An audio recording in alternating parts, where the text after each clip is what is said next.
সমালোচনার মুখে বদলে যাওয়া নতুন এক শাকিব খানকে দেখলাম। সত্যি বিষয়টা খুবই ভালো লাগলো। শাকিব খানের পাশে ছোট পর্দার জনপ্রিয় নায়িকা কেয়া পায়েল বসে আছেন, অথচ শাকিব খানের তাতে যেন কোনোই খেয়ার নাই, মানে তাতে কিছু যায় আসে না তার। তিনি এমন একটা ভাব নিয়ে বসে আছে, মনে হচ্ছিল শাকিব খান আসলে কোনো কিছু ভাবেন না, তার আশেপাশে কে আছে না আছে এতে তার কিছুই না। অথচ দেখেন, এখন থেকে ঠিক 1.5 মাস আগে শাকিব খান প্রিন্স সিনেমার প্রিমিয়ার শুতে উপস্থিত হয়েছিলেন। সেখানে তার পাশে ছিলেন প্রিন্সের নায়িকা তাসনিয়া ফারিন এবং জ্যোতির্ময়ী কুণ্ডু। তার উপর এই বিষয়টাকে কেন্দ্র করে সামাজিক যোগাযোগ মাধ্যমে যে পরিমাণের আলোচনা সমালোচনা শাকিব খানকে নিয়ে হয়েছে, সেটা আর নতুন করে বলার কিছু নেই। জাস্ট একটি বিষয় বলতে হচ্ছে, সেটা হলো বদলে যাওয়া শাকিব খান। সমালোচনার মুখে যে শাকিব খান বদলে যান, এটা তার নতুন আরও একটি উদাহরণ।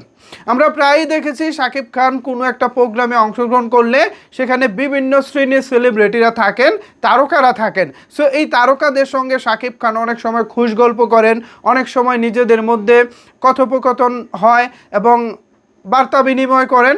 বাট গতকালকে যেটা দেখলাম, কেয়া পায়েল পাশে বসে আছেন, কিন্তু শাকিব খান খুব একটা পাত্তা দিলেন না বা কেয়ার করলেন না বা চাওয়ার প্রয়োজন মনে করলেন না, এক্সট্রা খাতির জমালেন না, এরকম কোনো কিছুই করলেন না। এটা কিভাবে সম্ভব হয়েছে জানেন? এটা হয়েছে কেবল সমালোচনার কারণে। শাকিব খানের ভক্তরা অনেকেই মনে করে শাকিব খানের সমালোচনা করলে মনে হয় শাকিব খানের শত্রু তারা। আসলে ঠিক তা না। শাকিব খানের সমালোচনা তারাই করে যারা মূলত শাকিব খানের ভালো চায়, আর যারা শাকিব খানকে অতি প্রীতি দিয়ে ভাসিয়ে দেয় তারা কখনোই শাকিব খানের ভালো চায় না। কারণ কি জানেন? কারণ অতি প্রীতি কখনোই ভালো কিছুর লক্ষণ না। কম প্রীতি থাকে বলা, অতি প্রীতি ভীষণ জ্বালা। সো যে যত বেশি পীড়িত দেখাবেন, মনে করবেন তার মধ্যে তত স্বার্থ আছে। আর যে শাকিব খানের ভুল ত্রুটি নিয়ে আলোচনা করবে, সেই হচ্ছে শাকিব খানের প্রকৃত শুভাকাঙ্ক্ষী, প্রকৃত ভালোবাসার মানুষ। এই যে প্রিন্সের প্রিমিয়ার শোতে শাকিব খান নায়িকাদের পাশে দাঁড়িয়েছিলেন, তাদেরকে কাছাকাছি দাঁড় করানোর চেষ্টা করেছিলেন এবং কথাবার্তা বলার সময় একটু তাকে অপ্রস্তুত মনে হচ্ছিল।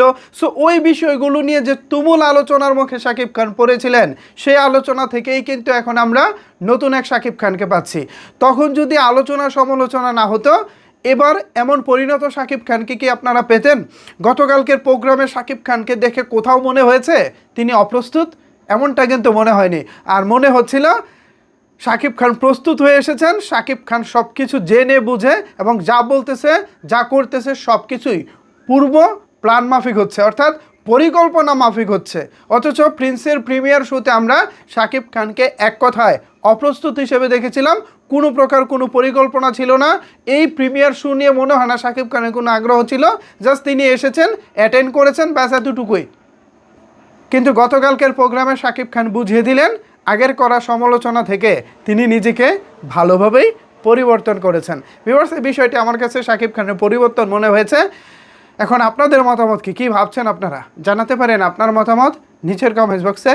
ধন্যবাদ সবাইকে এতক্ষণ আমার সাথে থাকার জন্য।